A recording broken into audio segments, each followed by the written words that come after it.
जन्मेँ त्यही ठाउँको सेरोफेरोमा सम्बन्धित कुराहरू लिएर आएको छु। यो खोला देख्न सक्नुहुन्छ तपाईँ, यो सानो एउटा खोला छ।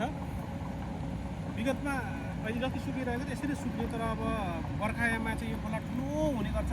ठुलो भएपछि भल बग्छ उता माथिसम्म, उतासम्म पुग्छ होइन। भल बगेर पुरै वारपार हुन्छ। त्यति बेलामा पनि हामी एकदम मजाले पौडी खेलेर आउँथ्यौँ, पौडी खेल्ने गर्थ्यौँ। त्यो सम्झना अझै पनि ताजा हुन्छ जब यो बाटो हिँड्छौँ। यो ठाउँसँग चाहिँ मेरो पुरानो भनौँ न, म जन्मेदेखिको हुर्केसम्मको यादहरू ताजा हुन्छ जब म यहाँ आउँछु।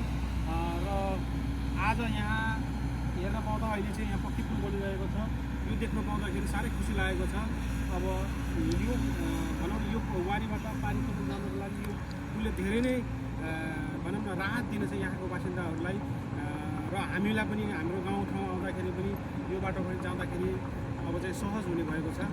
यो ठाउँमा धेरै यादहरू छन्।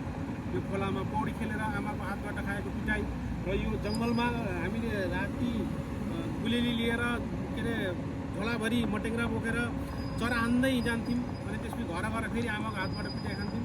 विशेष गरी यो ठाउँमा हामी जति पनि चकचक गर्थ्यौँ, चकचक गरे बापत हामीले रिवार्डको रूपमा आमाको हातबाट चाहिँ मजाले नमजाले पिठा खाने गर्थ्यौँ। त्यो यादहरू सम्झिँदाखेरि हिजो जस्तो लाग्छ, तर धेरै आजभन्दा करिब 25-30 वर्ष पहिलेदेखिको यादहरू यसमा ताजा छन्।